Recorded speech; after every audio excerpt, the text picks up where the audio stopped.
बोधिसत्वचरित परमपूज्य डॉक्टर बाबासाहेब आंबेडकरांच्या समग्र धम्मक्रांतीला जीवितपर्यंत समर्पित राहू।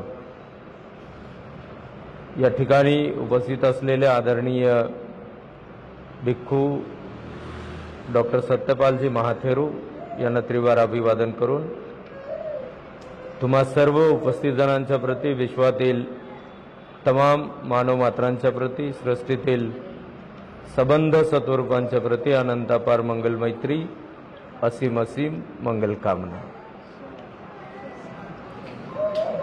वर्षावास या उद्दिष्टाने आज आपण या ठिकाणी एकत्र आलो आहोत विश्वशांती बुद्ध विहारामध्ये। वर्षावास या शब्दातच त्याचा पूर्ण अर्थ आपणाला स्पष्ट होतो। वर्षा ऋतूमध्ये केलेला निवास म्हणजे वर्षावास।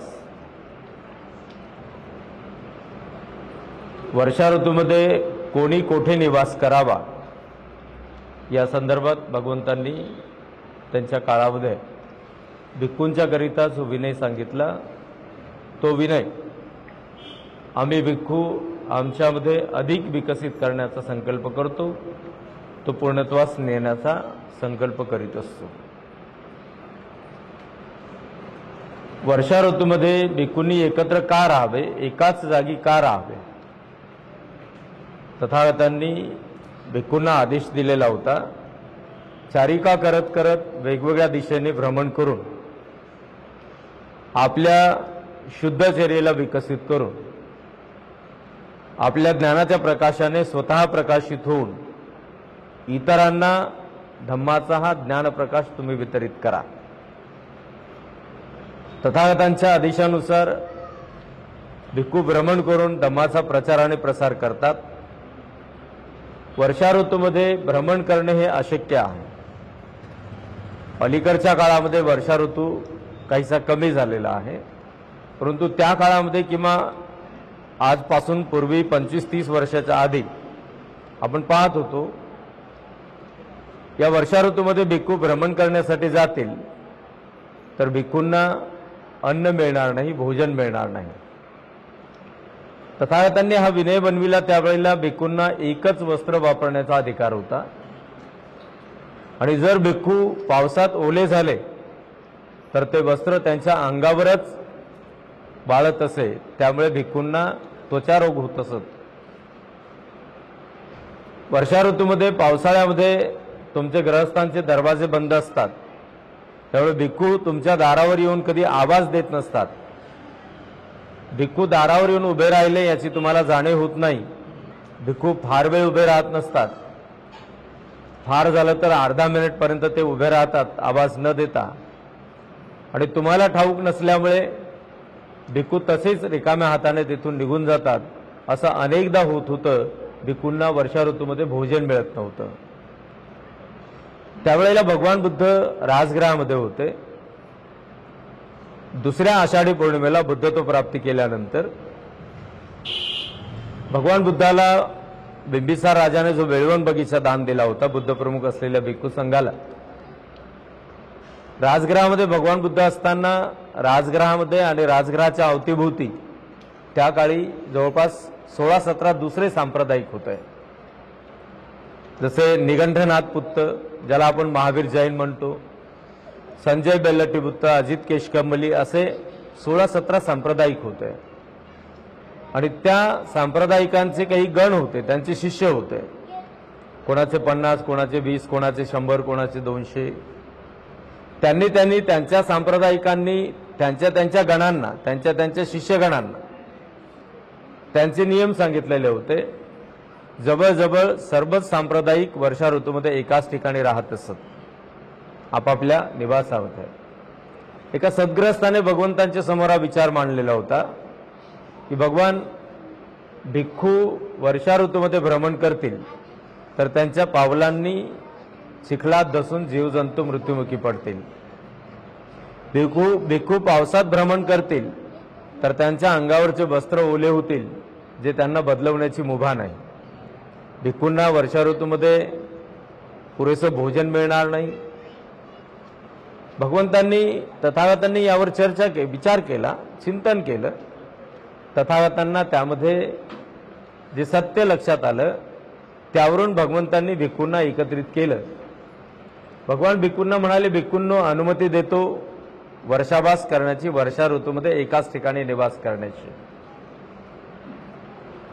त्यावेळेला जे गृहस्थ आणि गृहिणी त्या ठिकाणी तथागतांचा उपदेश ऐकण्यासाठी आलेले होते, भगवान त्यांना एक आव्हान करतात की वेगवेगळ्या ठिकाणी तुम्ही भिक्खूंच्या करिता निवास निर्माण केले पाहिजे. भिक्खूंना तिथे निमंत्रित करून त्यांच्या अन्न वस्त्र निवाऱ्याची आणि औषधोपचाराची तुम्ही जबाबदारी घेतली पाहिजे. जेव्हा भिक्खू वर्षा ऋतूमध्ये एकाच ठिकाणी निवास करतील तेव्हा आपल्या स्वतःच्या धम्मविनयाचं चिंतन करतील, आत्मपरीक्षण करतील, त्यांना अधिकचा वेळ मिळेल. आपल्यामध्ये आपण धारण केलेल्या विनयमार्गाचा विकास कसा व्हावा यासाठी अधिकाधिक चिंतन करण्याची संधी भिक्खूंना त्या काळामध्ये मिळेल आणि तुम्ही त्याला सपोर्टिव्ह ठराल. त्या काळामध्ये भिक्खूंना अन्न वस्त्र निवारा आणि औषधोपचार पुरवून त्यांना एक समृद्धी द्याल, त्यांना एक बळकटी द्याल, एक बळ द्याल. त्या अनुषंगाने भिक्खू आपल्या विनयधर्माला विकसित करत करत तुम्ही जेव्हा त्यांच्या सानिध्यात आणि संपर्कात जाल, त्यांच्या सहवासात जाल, तेव्हा स्वतः अनुभव केलेला विकसित, आपल्या स्वतःमध्ये विकसित केलेला धर्म भिक्खू तुम्हाला उपदेश रूपाने सांगतील आणि तुम्हालाही त्यातून धम्माचा लाभ होईल. कारण या 3 ते 4 महिन्यानंतर तथागतांनी आदेश दिल्याप्रमाणे भिक्खू जेव्हा भ्रमण करायला जातील त्यावेळेला तुम्हाला भिक्खू चर्चा करण्यासाठी सुद्धा मिळणार नाहीत, उपदेश ऐकण्यासाठी सुद्धा मिळणार नाहीत, किंवा शील प्रदान करण्यासाठी तुमची इच्छाच झाली की विहारात जावं आणि शील ग्रहण करावं तर तिथे भिक्खू नसतील. आणि मग या 3 महिन्यामध्ये, या 4 महिन्यामध्ये भिक्खू जेव्हा अधिष्ठान करतात त्या कालावधीमध्ये तुम्हा गृहस्थ आणि गृहिणींना सुद्धा एक फार मोठी संधी मिळते आपल्यामध्ये धम्म विकसित करण्याची. या दोन्ही बाजू लक्षात घेतल्या तर वर्षावास ही एक प्रचंड उपलब्धी आहे आम्हा भिक्खूंच्या करिता, भिक्खुनींच्या करिता आणि तुम्हा गृहस्थ आणि गृहिणींच्या करिता. ज्या गोष्टी आपणाला इतरत्र कुठेही मिळत नाही. भगवान बुद्धांनी आपल्या एका उपदेशात म्हटलेलं आहे, समग्दानं तपोसुखो सब्बरत्तिंग धम्मरत्तिंग जिनाती. भगवान बुद्ध असं सांगतात, माणसांनो इतरत्र कुठेही रममाण होण्यापेक्षा तुम्ही धम्मामध्ये रममाण व्हा. आणि धम्मामध्ये रममाण होणे हे सर्वात श्रेष्ठ आहे. सब्बरत्तिंग धम्मरत्तिंग जिनाती. धम्मामध्ये रममाण होणे हे सर्वात श्रेष्ठ आहे. हे श्रेष्ठ कसे आहे शब्दाने ऐकल्याने कळणार नाही. आणि मग हे श्रेष्ठ कसे आहे जर भगवान बुद्ध म्हणतात तर अर्थातच ते अर्थपूर्ण असेल आणि आहेच. भगवान बुद्ध जेव्हा एखादी गोष्ट सांगतात तेव्हा ती तथ्यहीन असू शकत नाही. आणि मग त्यामध्ये असलेलं तथ्य शोधण्यासाठी आपणाला तिथे जावं लागेल. त्यामध्ये असलेलं तथ्य शोधण्यासाठी आपणाला तिथे जावं लागेल. पुस्तकातून वाचून आपणाला ते कळणार नाही. चर्चा करून इतरत्र बसून आपणाला ते कळणार नाही. वर्षा ऋतूमध्ये ही एक मोठी संधी तुम्हाला मिळत असते. दुसरा एक फार मोठा लाभ तुम्हा ग्रस्त आणि गृहिणींना असतो वर्षा ऋतूमध्ये. ती एक उपलब्धी आहे की भिक्खू तुम्ही निर्माण केलेल्या निवासामध्ये सातत्याने राहत असल्यामुळे भगवंतांनी, भंतेजींनी आता उल्लेख केल्याप्रमाणे विशाखेला उपोसताच्या उपदेशासंदर्भात मार्गदर्शन केले. ते जे उपोसत आहे तुम्हा ग्रस्त आणि गृहिणींच्यासाठी आहे. उपोसत एक आचारसंहिता आहे. उपोसत ही ग्रस्त आणि गृहिणींच्या करिता आचारसंहिता आहे. उपोसत तुम्हाला सातत्याने ग्रहण करता येणार नाही. अलीकडच्या काळात धर्मांतरित बौद्ध लोकांच्या मध्ये कोणीतरी काहीतरी गैरसमज निर्माण करताना आपल्याला दिसत आहेत मोठ्या प्रमाणात. कोणी सांगतायत की महिनाभर उपास करा, 5 दिवस उपास करा, 8 दिवस करा, 15 दिवस करा. आणि मग कोणी महिला, अधिक संख्येने महिला 15 दिवस, महिना, 2 महिने, 3 महिने उपवास करतात. बौद्ध धर्मामध्ये कर्मकांड नाही, अंधविश्वास नाही. जे सत्य आहे ते भगवान बुद्धांनी आपल्याला सांगितलंय. ते सत्य आपल्याला अनुभव करायचं आहे. आपण इतरांच्यासाठी ते करत नाहीत. ते अनुसरण आपण आपल्यासाठी करत आहोत. ही भावना आपल्यामध्ये जर आपण निर्माण केली तर मग मात्र आपल्याला त्याचा सत्याचा जो आहे तो अंत, त्याचं अंतिम जो अर्थ आहे, जे उद्दिष्ट आहे भगवंतांचं, ते आपल्याला लक्षात घेता येतं. मग या वर्षावासाच्या कालावधीमध्ये 3 महिने 4 महिने दर आठवड्याला प्रत्येक अष्टमी, अमावस्या आणि पौर्णिमेला भिक्खूंच्या द्वारे तुम्हाला अष्टशील उपवास ग्रहण करता येतं. वर्षावास संपल्यानंतर भिक्खू तुमच्या निवासामध्ये नसतील आणि भिक्खू जर नसतील तर तुम्हाला अष्टशील कोण प्रदान करणार? तुम्ही स्वतः अष्टशील ग्रहण करू शकता, परंतु अष्टशील ग्रहण केल्यानंतर तुम्हाला मार्गदर्शन कोण करणार? भिक्खू मार्गदर्शन करतील म्हणजे काय करतील? जसे एक शीलानुस्मृती आहे, शील गुणांचं अनुस्मरण करणे.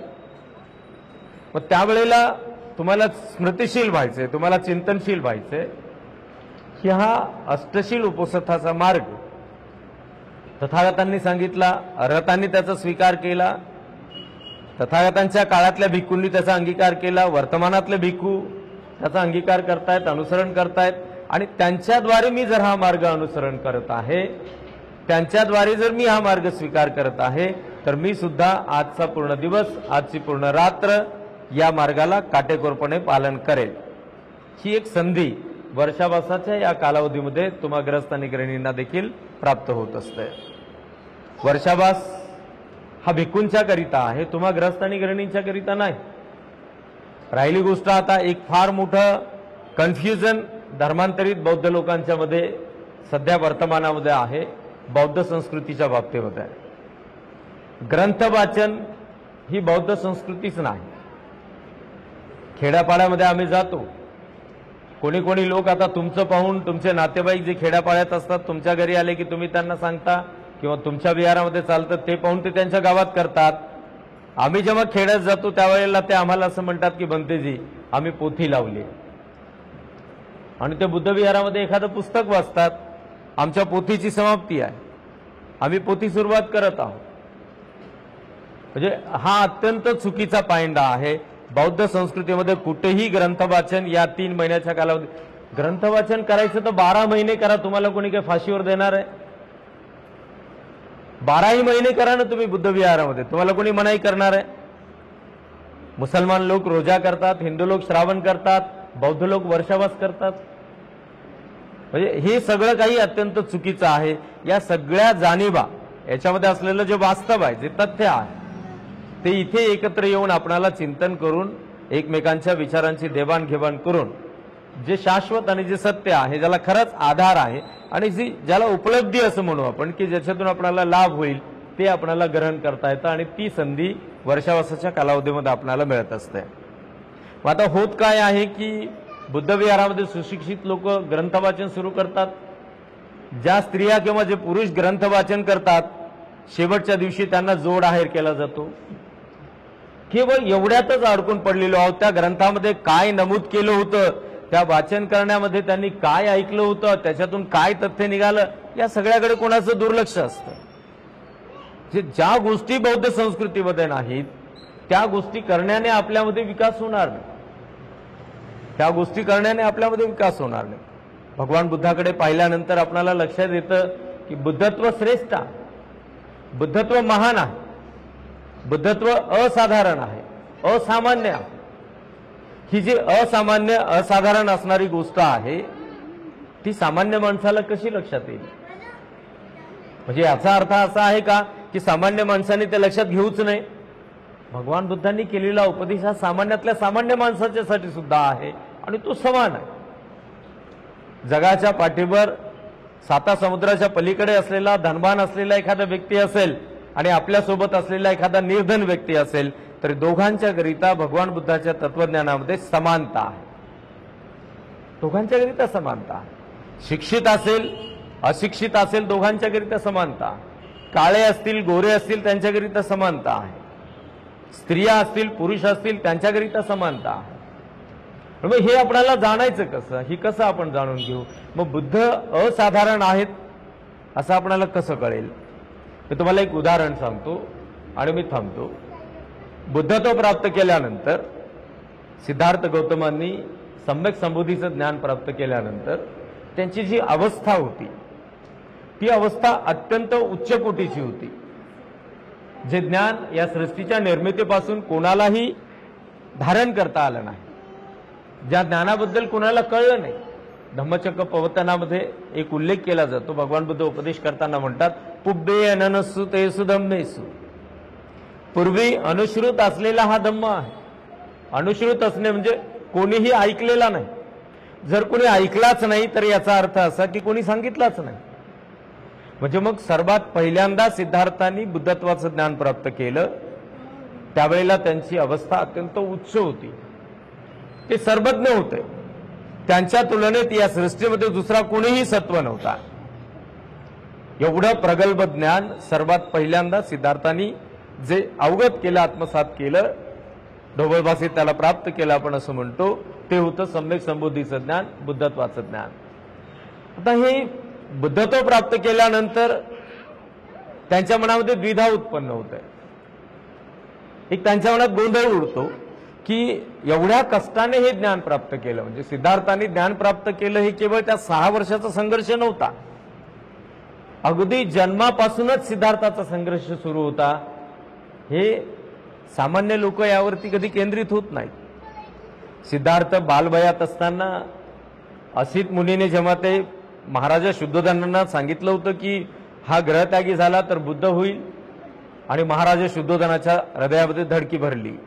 एकुलता एक पुत्र वारस, त्याला गृहस्थाश्रमी ठेवायचंय यासाठी महाराजा शुद्धोधनाने वाटेल ते प्रयत्न केले आणि मग त्यामध्ये सिद्धार्थाची दमकुंडी व्हायची. बालपणापासून सिद्धार्थाचा संघर्ष सुरू होता. महाराजा शुद्धोधन सांगत असत त्याच मित्रांच्या सोबत त्याची सिद्धार्थाला मैत्री करावी लागेल. सिद्धार्थाने काय खावं, काय प्यावं, कुठे जावं, कुठे खेळावं, हे सगळं काही महाराज शुद्धोधन निर्धारित करत असत आणि सिद्धार्थाला एका चौकटीमध्ये जगावं लागत असे. पुढे तारुण्यात आल्यानंतर महाराज शुद्धोधनाला असं वाटलं की तारुण्यातलं जे वय आहे त्या आसक्तीकडे वळविणारं वय आहे आणि सहज आसक्तीत पडणारं वय आहे. पुरुष स्त्रियांच्या आणि स्त्रिया कुमार कुमारिकेंच्या आणि कुमारिका कुमारांच्या. आणि मग महाराज शुद्धोधनांनी सिद्धार्थाच्या करिता 3 महाल तयार केले. वर्षा ऋतूमध्ये, पावसाळ्यामध्ये, उन्हाळ्यामध्ये, हिवाळ्यामध्ये. आणि त्या प्रत्येक महालामध्ये शेकडो कुमारिका असलेल्या सुंदर सुंदर स्त्रिया 24 तास त्यांच्या अवतीभोवती राहत असत. सिद्धार्थ तरुण होते. ऐन तारुण्यात असताना कुमारिका असलेल्या सुंदर सुंदर स्त्रिया 24 तास सिद्धार्थांच्या अवतीभोवती राहत असत.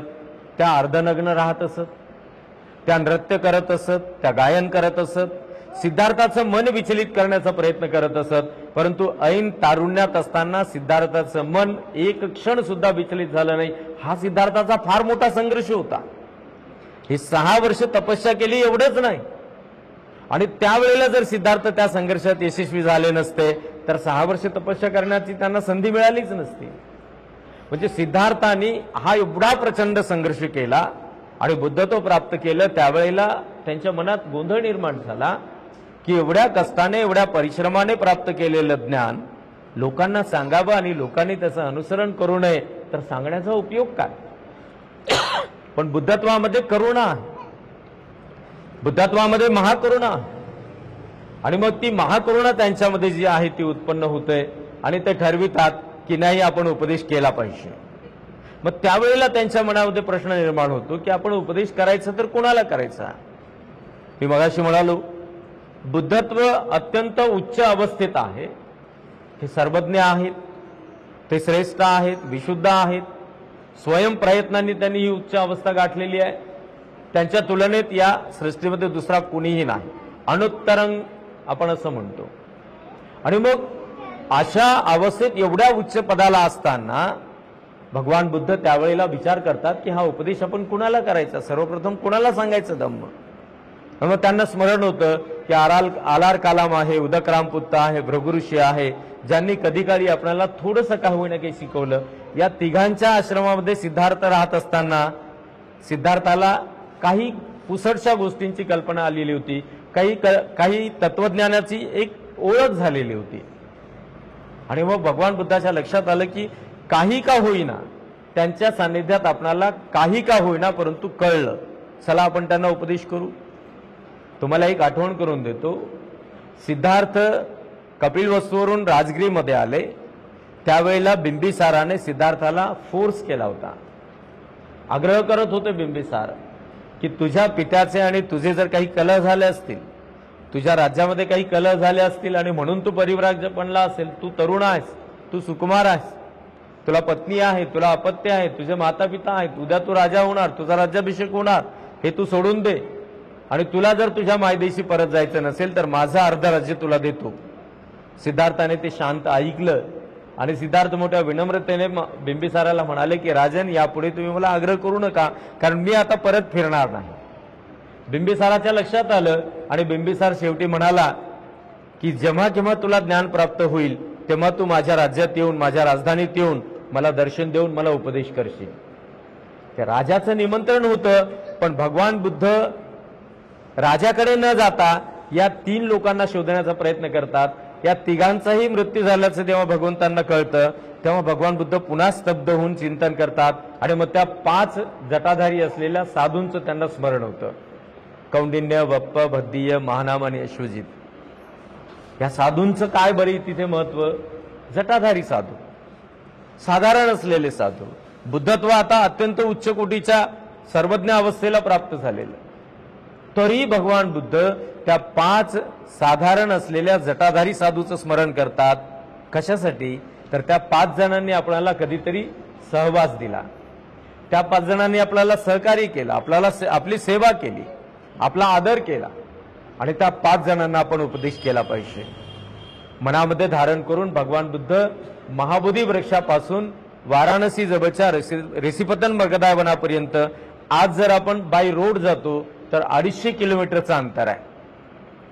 राजाकडे न जाता 250 किलोमीटर पायी पायी चालत चालत भगवान बुद्ध गेले.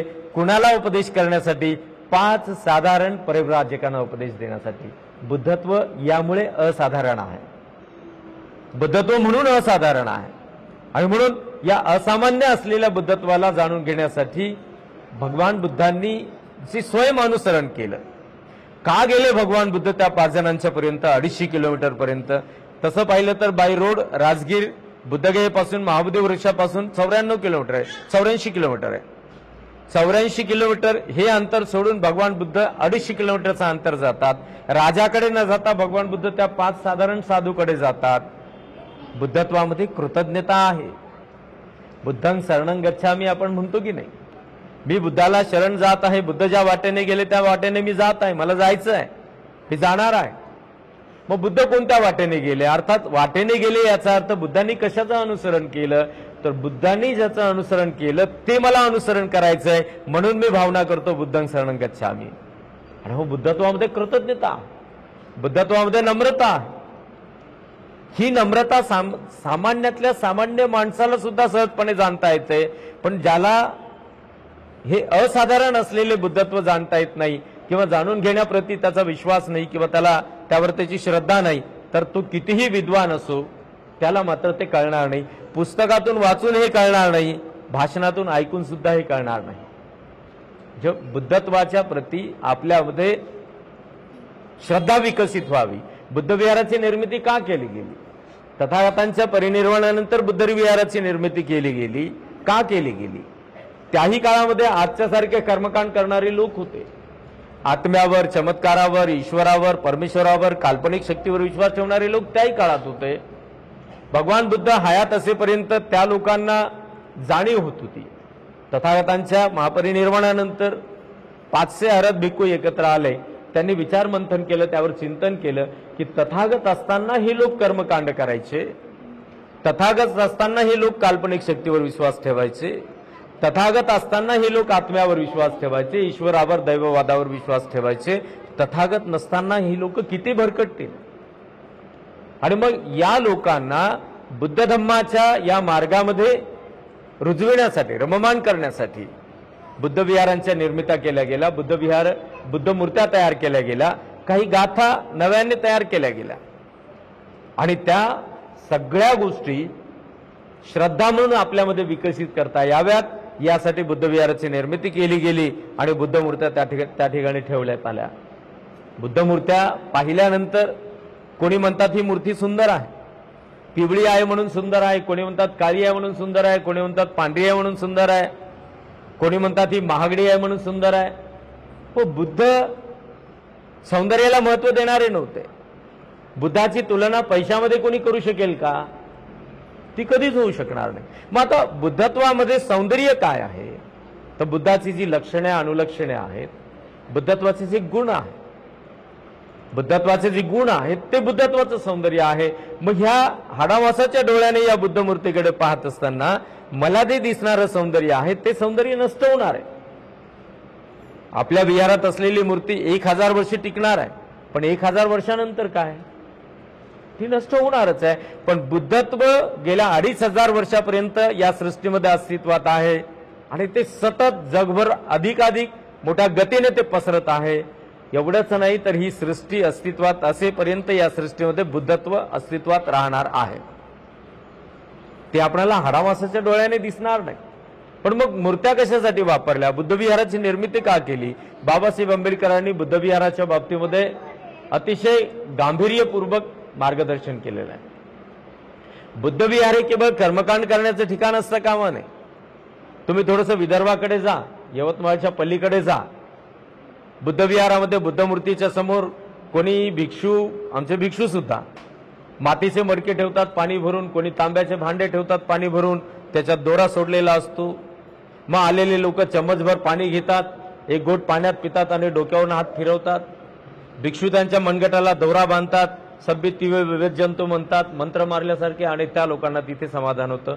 हा बौद्ध धम्माचा मार्ग नाही, हा कर्मकांडाचा मार्ग आहे. बाबासाहेब आंबेडकरांना हे अपेक्षित नव्हतंच. बाबासाहेब आंबेडकरांनी बुद्धविहाराची व्याख्या करत असताना, बुद्धविहाराबद्दल मार्गदर्शन करत असताना अतिशय गांभीर्यपूर्वक मार्गदर्शन केलं. आणि बाबासाहेब असं सांगतात की बुद्धविहार केवळ कर्मकांड करण्याचं ठिकाण असू नये, तर बुद्धविहार हे काय असावं? संस्कार केंद्र असावं. बुद्धविहार संस्कार केंद्र केव्हा होईल? जेव्हा बुद्धविहारामध्ये मार्गदर्शक असतील, जेव्हा बुद्धविहारामध्ये मार्गदर्शन स्वीकार करणारे लोक जातील, जेव्हा बुद्धविहारामध्ये जाणाऱ्या लोकांची एकमेकांच्यामध्ये मैत्री असेल.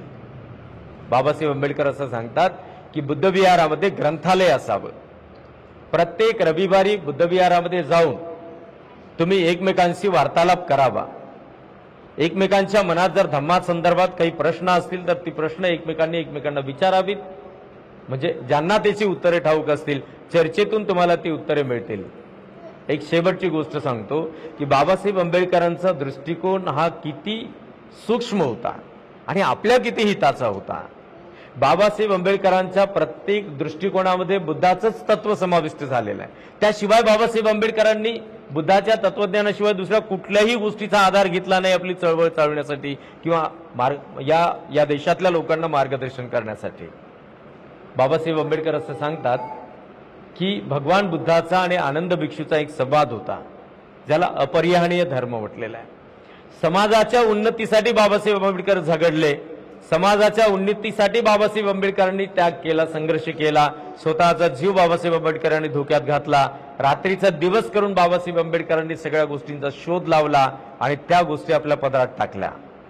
बाबासाहेब आंबेडकर अगदी सहज लक्षात घेता येईल अशा भाषेमध्ये बाबासाहेब लक्षात आणून देतात की रविवारी बुद्धविहारात का गेलं पाहिजे. रविवारी सार्वजनिक सुट्टीच्या वेळेला तुम्ही बुद्धविहारात जाल तर तुमच्यामध्ये एकोपा निर्माण होईल. आता म्हणजे बोलायला नको त्या गोष्टी, परंतु आता वर्तमानातली स्थिती अशी आहे की आम्हाला रोज मारलं जातं आणि तरी आम्ही म्हणतो लय मजबूत भीमाचा कल्ला, तुम्ही करा रे कितीही हल्ला. ते मुसलमान लोक म्हणतात ना, या गाण्यात मारलं तर अभी इधर से मार के तो देख, इकडून मारले की अभी दोबारा इधर से मार के देख, तिसरी इकडून मारले की अभी एक बार तू मार के तो देख. तो मारणारा मारतच राहतो ना, हा मार खातच राहतो, तरी म्हणतो एक बार तू मार के तो देख. बाबासाहेबांना हे अपेक्षित नव्हतं. यासाठी बाबासाहेबांनी त्याग केला नाही, यासाठी बाबासाहेबांनी बौद्ध धम्म आपणाला निर्देशित केला नाही. तर बाबासाहेब आंबेडकरांची ही धारणा होती की दर रविवारी सार्वजनिक सुट्टीला तुम्ही एकत्रित याल तर तुमच्यामध्ये असलेले छोटे मोठे मतभेद असतील ते दूर होतील, तुमच्यामध्ये समता नांदेल, तुमच्यामध्ये एकोपा असेल. आणि बाबासाहेब म्हणाले की मुसलमानांच्या वाट्याला दुसरे कोणी का जात नाही, कारण त्यांच्याकडे तलवारी असतात, ते एकोप्याने राहतात. बाबासाहेब म्हणाले मुसलमानांच्या वाट्याला जायची हिंमत कोणाची नाही. मग तुमच्या वाट्याला का येतात, तर तुम्ही कधी एकत्रित राहत नाहीत, एकमेकांच्यासाठी तुम्ही धावून जात नाहीत. या सगळ्या छोट्या मोठ्या असलेल्या मतभेदाच्या गैरसमजाच्या असणाऱ्या गोष्टी दूर करायच्या असतील तर बाबासाहेबांनी सांगितल्याप्रमाणे आपणाला आठवड्यातून एकदा बुद्ध विहारात एकत्र आलं पाहिजे। हा एकोपा जेव्हा आपल्यामध्ये होईल तेव्हा आपण सार्वजनिक विकासासाठी चर्चा करू, सार्वजनिक हितासाठी आपण चर्चा करू, काय कशामध्ये आपलं अहित आहे त्याबद्दल आपण विचारविनिमय करू आणि अहिताच्या गोष्टीला फेस करण्यासाठी, अहिताच्या गोष्टीला फाईट करण्यासाठी आपली पूर्ण सगळ्यांची एकत्रित ताकद त्या ठिकाणी जी आहे ती उपयोगी पडेल आणि मग आपल्यावर कोणी अन्याय करणार नाहीत, आपल्याला कुठे अपयश येणार नाही। ही गोष्ट भगवान बुद्धांनी 2500 वर्षाआधी सांगितलेली होती की ज्या प्रदेशातले लोक, ज्या समूहाचे लोक वारंवार एकत्र बसणे उठणे करतात, एकत्र बसणे उठणे करत असताना एकमेकांच्या विचारांची देवाणघेवाण करतात, एकमेकांच्या विचारांची देवाणघेवाण केल्यानंतर सर्वानुमते सार्वजनिक विकासासाठी काही ठराव पारित करतात आणि पारित केलेल्या ठरावाची सर्वांनी आपापल्या क्षमतेनुसार सर्वांनी मिळून त्याची अंमलबजावणी करतात। तर भगवान बुद्ध असं सांगतात की अशा समूहाचा पराभव करणारी शक्ती जगामध्ये मला कुठेही दिसत नाही। आणि बाबासाहेबांना आपल्याकडून हे अपेक्षित होतं। मग हे तुम्हाला घरात बसून मिळणार नाही, हे तुम्हाला पुस्तकात वाचायला मिळेल पण पुस्तकात वाचून हे तुम्हाला अनुसरण करता येणार नाही। अनुसरण करणे म्हणजे प्रॅक्टिकल आहे, अनुसरण करणं हे प्रॅक्टिकल आहे। आणि मग अनुसरण करायचं असेल, त्या मार्गाने जायचं असेल तर मात्र आपणाला निष्ठावान बनायचं असेल, बाबासाहेब आंबेडकरांच्या चळवळीच्या प्रती, बुद्ध धम्म आणि संघाच्या प्रती आपली श्रद्धा विकसित करायची असेल तर बुद्ध विहारात येणे आपल्यासाठी हे बंधनकारक म्हणून, नियम म्हणून नाही, लादलं गेलं नाही तर स्वेच्छेने आपणाला येणे किती महत्त्वपूर्ण आहे हे आपणाला या ठिकाणी जे आहे ते ठरवलं पाहिजे।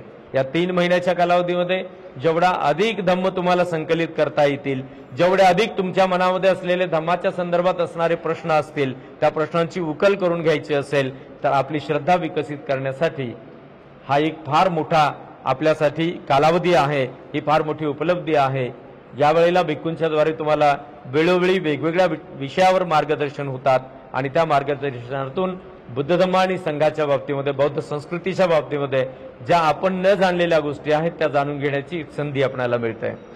अपेक्षा आहे, तुम्हीच आयोजित केलंय, तुम्हीच मला निमंत्रित केलंय, अपेक्षा करतो। फार मोठे म्हणजे डोसके मोजण्यासाठी बाबासाहेब आंबेडकरांनी प्रयत्न केला नव्हता, बुद्धांना तर अपेक्षाच नव्हती, बुद्धांनी तर 5 जणांना उपदेश करण्यापासून सुरुवात केलेली होती। हजारो लोक असले पाहिजे अशी तथागतांना अपेक्षा नव्हती, पण मग जे लोक असतील ते निष्ठावान असले पाहिजे। 4च असो, बाबासाहेब म्हणाले मला फक्त 5 निष्ठावान माणसं मिळाली असती। आपल्या आयुष्याच्या संध्याकाळी बाबासाहेब आंबेडकर ढसाढसा रडायचे आणि बाबासाहेब आंबेडकर बोलून दाखवायचे की मला 5 निष्ठावान माणसं मिळाली असती तर मी या देशाचा कायापालट केला असता। आणि अशाच विचारामध्ये बाबासाहेब आंबेडकरांचं परिनिर्वाण होतं, बाबासाहेब आंबेडकरांचा शेवट होतो। आपणाला आपली निष्ठा जोपासायची आहे, जे जगणं आपण जगत आहोत त्याप्रती आपली निष्ठा आपल्याला विकसित करायची आहे। आणि म्हणून या कालावधीमध्ये आपण अधिकाधिक धम्म संकलित करण्याच्या हेतूने वर्षावासाचं वैश्वशांती बुद्ध विहारामध्ये नांदेड या ठिकाणी हे जे आयोजन केलेलं आहे, आपण सर्व याचं मूल्य जाणून आपल्यामध्ये अधिकाधिक विकास व्हावा, धम्माचा विकास व्हावा, धम्म रुजावा यासाठी प्रयत्न करणार आहोत। आज या ठिकाणी आपण सर्व उपस्थित आहात। आयुष्यमान प्रसेनजीत सुरेशदादा गायकवाड व आयुष्यवती प्रणाली प्रसेनजीत गायकवाड, एक अतिशय हा योगायोग नाही। मी पुन्हा आता 5 मिनिटात आता ह्या गोष्टीला थोडंसं मी म्हणजे हा योगायोग नाही, बुद्धाच्या तथागतांच्या बाबतीमध्ये सुद्धा काही लोकांचे गैरसमज आहेत की आषाढी पौर्णिमेला स्वप्न पडतं, आषाढी पौर्णिमेला ते ध्यान साधना करतात, आषाढी पौर्णिमेलाच त्यांचं लग्न होतं, आषाढी पौर्णिमेलाच घर त्याग करतात, आषाढी पौर्णिमेलाच उपदेश करतात, असं कसं होऊ शकतं? कुणाच्या मनात प्रश्न निर्माण होतात। पण ही असामान्य गोष्ट आहे, ही असाधारण गोष्ट आहे। मग ही असाधारण गोष्ट जाणून घेण्यासाठी आपल्याला त्या दिशेने जावं लागेल। निव्वळ प्रश्न करण्याने होणार नाही, निव्वळ प्रश्न करण्याने होणार नाही। त्या लेकराला 6 महिने होऊन गेले पण एक निर्धार केला की वर्षावासाच्या म्हणजे पौर्णिमेच्या दिवशी बुद्ध विहारात जाऊन तिला खाऊ घालायचं। कोणी कोणी म्हणतात बनतेजी आमच्या घराला पावलं लागू द्या ना, माझ्या लेकराला नातवाला काही खाऊ घाला तुमच्या हाताने। अरे त्या पावलाला धूळच धूळ लागलेली आहे। मी दादांना म्हटलं बा का आणतात विहारामध्ये? नाही, तिला पौर्णिमेच्या दिवशी पहिल्यांदा विहार दाखवायचं म्हणाले।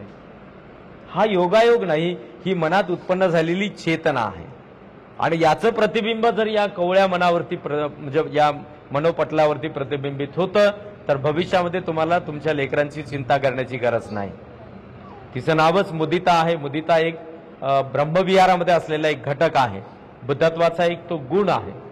आणि त्या अनुषंगानं आपण एवढ्या मोठ्या संख्येने तिला आशीर्वाद देत आहात, तिच्याप्रती मंगल कामना करत आहात. ती तिच्या जन्मानंतर पहिल्यांदा अन्नप्राशन करत आहे, हा मंगल प्रसंग आहे. असे काही प्रसंग मनावर प्रतिबिंबित होतात तर बौद्धिक विकास माणसाचा होतो त्या दिशेने, त्या विषयाच्या अनुषंगाने. एकंदरीत आजचा हा पवित्र दिवस आपणा सर्वांच्यासाठी मंगलदायी ठरो अशी मंगल भावना करून त्रिरत्नानुभावे आपल्या सर्वांच्या मांगल्याची हितासुखाची कामना करतो. बुद्ध धम्म आणि संघ त्रिरत्नांच्या अनुकंपेने, बुद्ध धम्म आणि संघ त्रिरत्नांच्या प्रभावाने, पुण्यप्रतापाने, आपापल्या कुशल आचरण विचार आणि व्यवहार बलाच्या परिणामाने तुम्हा सर्व उपस्थित जणांना, विश्वातील तमाम मानवमात्रांना, सृष्टीतील सबंध सत्वरूपांना सदैव सदैव सुख समाधान शांती लाभो, निरोगी दीर्घायु लाभो, सर्वांचे मंगल हो, सर्वांचे कल्याण हो, सर्वांचे जय मंगल हो.